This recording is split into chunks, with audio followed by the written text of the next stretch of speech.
Almost a year ago, I achieved personal freedom through financial independence. I was able to retire. If you want to see the model that I used and how that actually came to pass for me, stay tuned.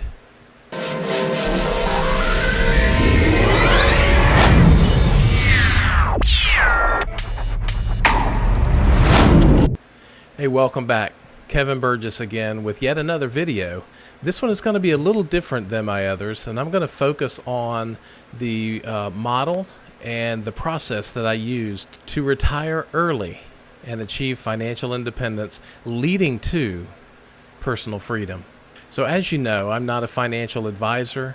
All this video is me sharing my story with you so that if some of it can be used in your story, you're welcome to it. And hopefully it will inspire you and get you to a place where you are ready to make a decision and to keep persistent in your goal toward personal freedom. I'm recording this video a little bit ahead of time.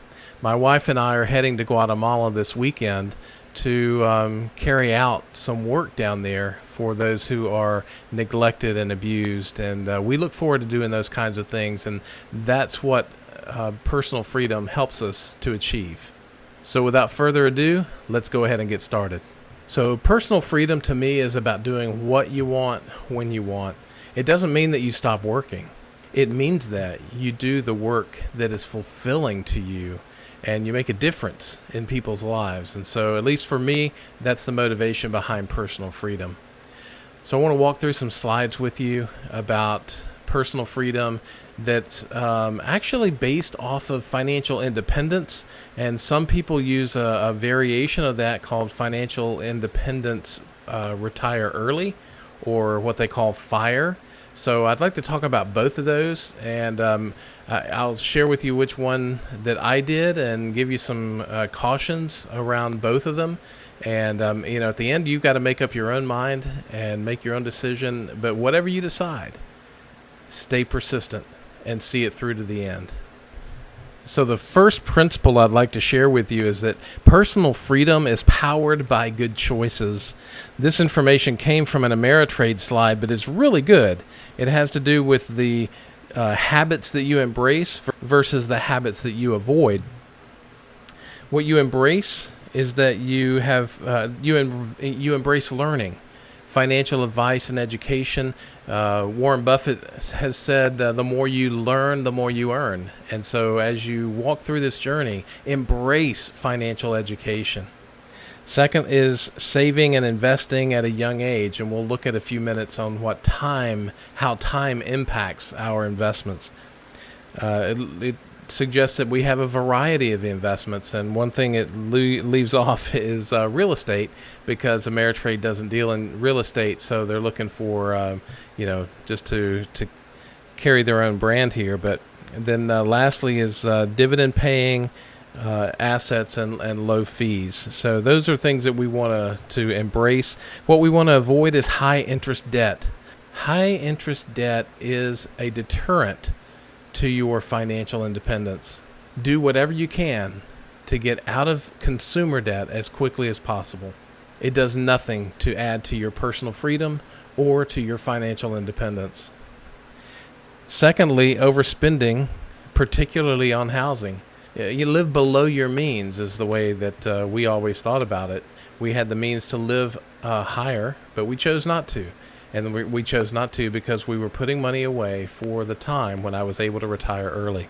And you don't want to rely solely on your income from your employment because, at the end of the day, you want to have different streams of income coming in. So I thought that was a pretty good slide, but those are about good choices, right? It's about making the choices that are necessary to achieve personal freedom through financial independence. This next slide that I found is a comparison of financial independence versus financial independence retire early. And they have a subtle difference, and I think it's important for all of us to understand those. Whichever you choose is up to you, but it's important to understand both of them. Under financial independence, you're looking for retirement early, not necessarily in your 30s, but you're looking to retire early, which is very similar to what I did. But you're looking for passive income, and that income is going to cover your expenses during retirement. On the flip side, you have FIRE, which is financial independence, retire early, and you're looking to accumulate enough assets to cover you for the rest of your life. And at the end of the day, the financial independent person likely will have their net worth increasing over time, as well as their passive income, where the FIRE individual begins to utilize this accumulated asset because they have a lot of life left to live, and they don't have as big of a nest egg. So they will need to, at some point, tear into the nest egg and ultimately, hopefully, have enough at the end of their life to live a fulfilling life. Financial independence is about cash flow, where financial independence, retire early, is about accumulation. So I think of, and I think this is a great picture that I found online, that if you think about financial independence, you think about the goose that lays the golden eggs. And so you're investing in the goose, and you're looking for more and more golden eggs to be laid by that goose. However, on the FIRE side, you're accumulating the golden eggs. And the analogy breaks down a little bit, because you will have some golden geese there, but at some point you're going to need to tear away at the geese, because you're going to actually work down your portfolio. To me, from a financial independence perspective, makes much more sense than financial independence, retire early. But each of us have to make our own conclusions there, and whichever one you make, just make sure you've taken precautions around the end of life aspects. So, steps to personal freedom. Our first step is to set your personal freedom budget. So the way to do this is to get in a quiet room and picture yourself at, let's say, my age, where you have gotten to the place where you are ready to retire. Maybe you've just retired. And what does that look like? What financial goals do you have for that? What financial expenses are you going to occur during that time? Are you going to travel? Are you going to live a frugal lifestyle and not do anything, just be miserly? Are you going to, go out to eat a lot? Are you going to, what does that look like for you, so that you can set your budget for that time in your life? The second step is to eliminate consumer debt. And we talked about this a little bit earlier, but it will destroy your plans to retire early. So step number 3 is setting your passive income trajectory. How much do you want to contribute to assets who are going to provide passive income for you? And you need to track that. You need to make sure and hold yourself accountable that you are putting the money aside every week, every month, however you determine to do it, that you are setting aside what you had planned to set aside, and that you're investing it for passive income moving forward. Step number 4 is to then track your passive income. And this is where it really gets exciting, right? Because as your passive income grows, you get closer and closer to that goal of personal freedom. And step number 5 is, once your passive income passes your expenses that you would incur in your retirement, you can make the decision to retire. Doesn't mean you have to, but you can. And there's a lot of freedom in having the choice. So this next chart shows graphically how your portfolio and your passive income will grow over time. So if you invest $100 a month, you'll see that on the blue line, at a return of 7% per year, annualized, then you'll end up with some number in the future. And if you put in $150 a month, it grows to something even bigger. And so the next slide then is what I call the trajectory. And you'll notice that the red lines are the trajectories for these particular models. So if you think about this $100 a month, you'll see that the blue line actually is a curve, and the trajectory is a straight line. So whatever you decide to do in terms of saving money, think about the fact that early on you may not see the trajectory that you're expecting, but in the long run you're going to get a lot more near the end than you got at the beginning. So don't lose heart. Stay diligent, stay consistent, and you will see the trajectory that you've put in place. In this particular example, there's $26,000 of difference if you invest $150 per month versus $100 per month. So that's a pretty big difference. I then took the liberty of changing that. Instead of $150 per month, it's $300 per month. And you see the difference now is $104,000 over a 20-year period. So time is important to your investment strategy. The earlier you start, the better. Doesn't mean you can't start late, because there's no better time to start than now. But the earlier you start, the better your plan will be achieved in the long run. So some takeaways from the trajectory. Just remember, your trajectory is a curve and not a line. It is time sensitive. It requires a personal decision to start. It is up to you to get started. And then it requires resolve and perseverance to finish the race. It's a marathon, not a sprint. So get ready for a long-term marathon to achieve your ultimate long-range goals. So I'll share with you the model that I used. On the left-hand side is the portfolio. On the right-hand side, you'll see a box that represents income, passive income. And then you'll also see a box that represents the costs, which is the budget for your personal freedom. There are things that impact the portfolio before early retirement. One of those is growth, also savings, and then time. So your growth will be the growth that your portfolio experiences. The savings are the money that you put in personally into your plan.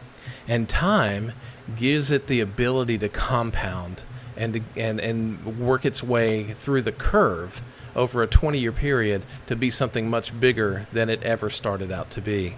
This portfolio then supplies your passive income, which once it achieves the amount of your budget, then you are in a position to early retire. Some things not to forget, especially if you choose the FIRE path, is that if you have parents who may need assistance as they get older, then don't forget those expenses, because if you don't count those into your plan, you will not achieve the objective that you have. Also, don't forget that healthcare for you later in life may be much more expensive than you anticipate. So make sure that you cover those expenses in your plan. And secondly, every year there will likely be inflation. And that inflation will drive the costs that you are incurring higher. So now let's look at what it looks like after retirement. This is where I am. You can see that the time is pretty much over. So it's not that time's completely over, but I am shifting investments into more yield producing investments, which means that there's also not as much growth over time. Savings I've put a question mark by, because as time goes on, if my passive income exceeds my expenses, gives me the ability to continue to save into my portfolio. The thing that continues forward is that my portfolio will grow. It'll grow based on the investments that I've chosen. It'll grow if for instance, I have some real estate investments that will grow over time. So that means that the rental income, the net rental income coming into my passive income will grow over time. So the growth will continue moving forward as long as I'm picking dividend stocks who are continually increasing their dividends every year, even if it's small, to keep up with and even exceed the amount of inflation that we're experiencing. The other thing that continues is inflation. So your costs will go up by inflation, your passive income will go up by the amount of passive income increases, and therefore you want the growth in your portfolio to at least match up with what you expect inflation to do over time. So this is the model that I've used. It's been very helpful to me. I've obviously been successful using it, and I'm looking forward to the future as we do the things that we want to do, when we want to do them, and achieve the things in life that we find fulfilling. So just some takeaways that I want to share with you. So being intentional and persistent are keys to personal freedom. It's your choice to get started, and it's your choice every month to carry out your plan. Secondly, small changes early on have bigger impacts over time. The third thing I'd like to leave you with is you can do it. You have the ability to do this. It's about your resolve. And then lastly, it is absolutely worth it. So with that, if you have any comments on this and want to share any of your experiences in your pursuit of financial independence and personal freedom, leave them in the comments below. I'd love to see those. If you like videos like this, then if you could give me a thumbs up on the video, it would help the channel and I would really appreciate it.